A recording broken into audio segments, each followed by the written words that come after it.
ये केवल एक युद्ध नहीं है, बल्कि मुगल वंश के अस्तित्व की अंतिम उल्टी गिनती है। युवा अकबर और उनके संरक्षक बैरम खान एक अंधेरे तंबू में बैठे हैं।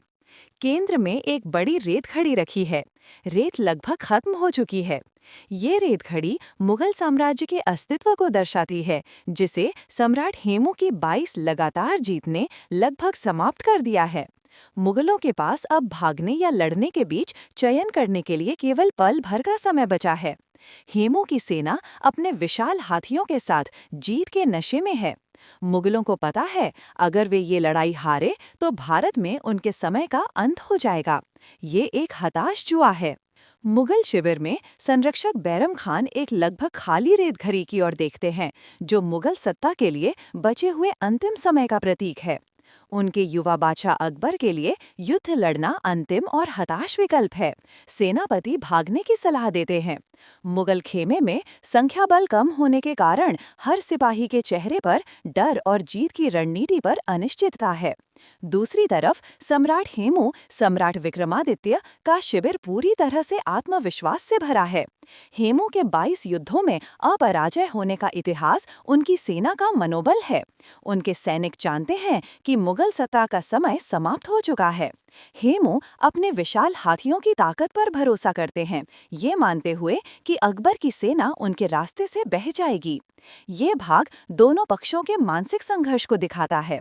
मुगलों के लिए अस्तित्व की लड़ाई और हेमू के लिए भारत पर हिंदू साम्राज्य को स्थापित करने का अंतिम शुरू होते ही दोनों पक्षों की ताकतें टकराती हैं। मुगल सेना अपनी श्रेष्ठ घुड़सवार टुकड़ियों और हल्की रणनीति का उपयोग करके हेमू की सेना की किनारों फ्लैंक्स को तोड़ने का प्रयास करती है, लेकिन यह रणनीति जल्द ही असफल साबित होती है। हेमू के पक्ष से उनके विशाल युद्ध हाथी हवाई के नेतृत्व में एक अटूट दीवार की तरह मुगल सेना के केंद्र पर हमला करते हैं। मुगल सैनिकों में हाहाकार मच जाता है। उनके घोड़े हाथियों के सामने टिक नहीं पाते और पीछे हटने लगते हैं।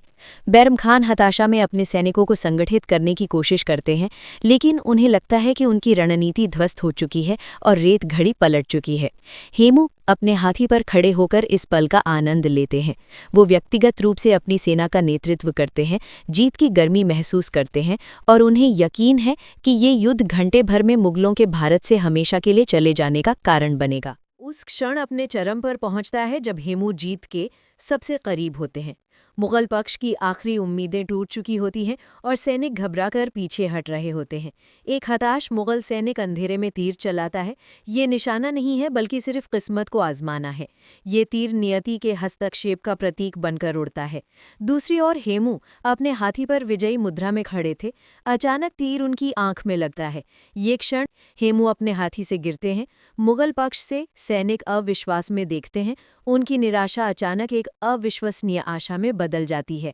हेमू की सेना में तुरंत खलबली मच जाती है। उनका मनोबल तुरंत टूट जाता है, क्योंकि उनका अभेद्य नेता अचानक गायब हो जाता है। हेमू की सेना की जीत की रेत घड़ी उसी पल उलट जाती है और हार की रेत शुरू हो जाती है। इस एक आकस्मिक पल ने दोनों पक्षों की नियति को पलट के गिरने के बाद युद्ध का माहौल पूरी तरह बदल गया। मुगल पक्ष ने तुरंत इस अराजकता का लाभ उठाया। बैरम खान ने शेष सेना को इकट्ठा किया और तुरंत बिखरे हुए अफगान सैनिकों पर अंतिम हमला किया। हेमू की सेना यानी अफगान पक्ष नेतृत्वहीन और भ्रमित बिना किसी प्रतिरोध के भागने लगी।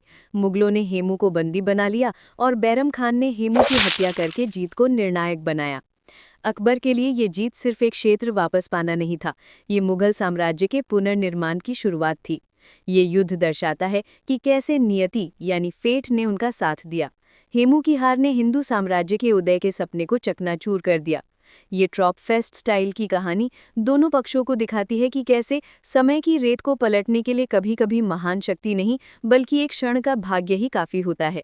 इस युद्ध ने अकबर के 300 साल के शासन की नींव रखी और इतिहास जानने के लिए अभी लाइक और सब्सक्राइब जरूर करें।